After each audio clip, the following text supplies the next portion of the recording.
this edition of Calf Chat. I'm here today at Pagels Ponderosa. I'm with Sean Miller, our calf manager here at Pagels. And we're going to talk a little bit about calves and cold weather and stress. Cold weather adds a whole different element to taking care of calves. So Sean, talk to me a little bit about what you and your team are looking for when it comes to a calf that's under stress or duress. So we're usually looking at the calf's attitude and how mobile that calf is. If the calf is attitude's poor and not real mobile, we're going to try to get her out of that cold environment into a warmer environment to get her core body temperature back up to help her start feeling better sooner. You mentioned attitude is a big one. So to me that means you're catching them pretty early. How soon do you bring them into this NICU area? So we do walk our calves 3 times a day, everything that's 21 days and younger. So if we find a calf in the morning that's a little slow, we'll move her ASAP. I mean, the sooner we can get her in here, again, when we talk about that core body temperature, just trying to get her warmed up, feeling better. And it's also a lot easier for us to take care of that animal in this building. Everybody's a little more apt to want to help and take care of that animal a little bit longer because you're in a nice warm environment.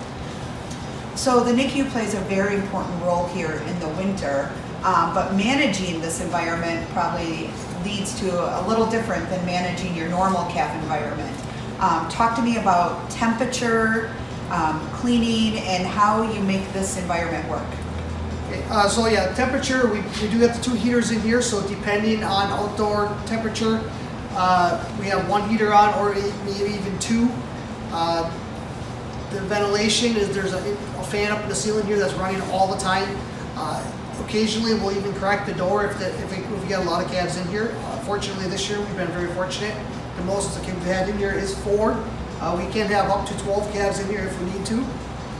Cleaning it, we typically like to have 4 or 5 hutches on one side and one side empty, ready to go if we need to move them so that we can clean one side with skid loaders. We do wash it, foam it, just like we would do with our calf worms. Excellent. When you say foam it, are you foaming with chlorine dioxide? Yes, correct. The chlorine dioxide is what we use for foaming it. We also have the garage doors on both sides. Again, summer use. This is just basically doors are all open and we can drive through. We do put the hutches across the doors this way so we cannot take our calf carts and drive back and forth to bring contamination from theoretically a sick environment into good calves. I want to talk a little bit about the people side of the NICU.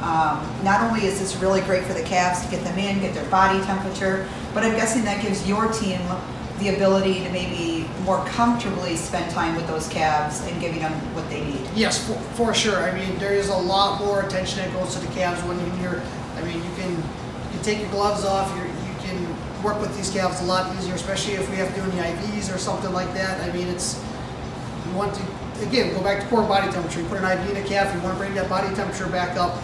It's really easy to do in a nice warm environment. The bags aren't getting cold on you, nothing's freezing. It's definitely a big plus to the employees.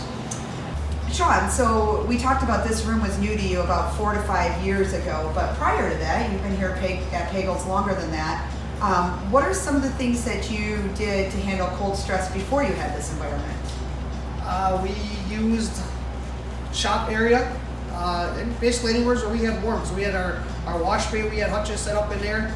Our shop area, we had hutches set up. Again, go back to that warmth.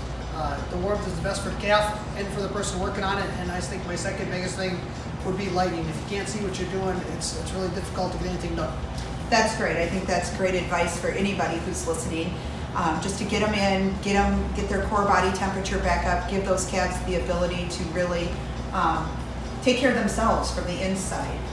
One final question. As I look around today, the room's pretty empty, which is great, but that also means that there's been calves that have come to the hospital and left the hospital. So how do you know when to take them back home, discharge them? Yeah, discharge. So again, we watch for attitude.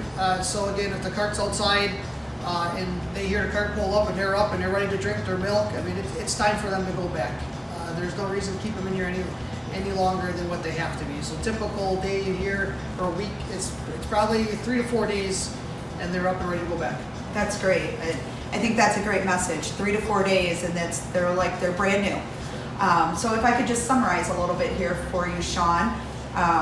It's just really important to identify those calves really early.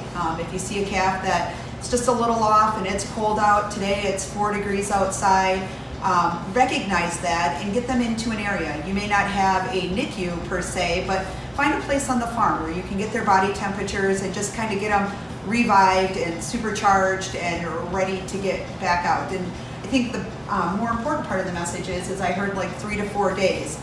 We also need to make sure that we're getting them back and back into their original environments and not holding them in a warm area too long either. So with that, I thank you, Sean. I thank you for your time, and thank you for joining us for Calf Chat, and happy calf raising.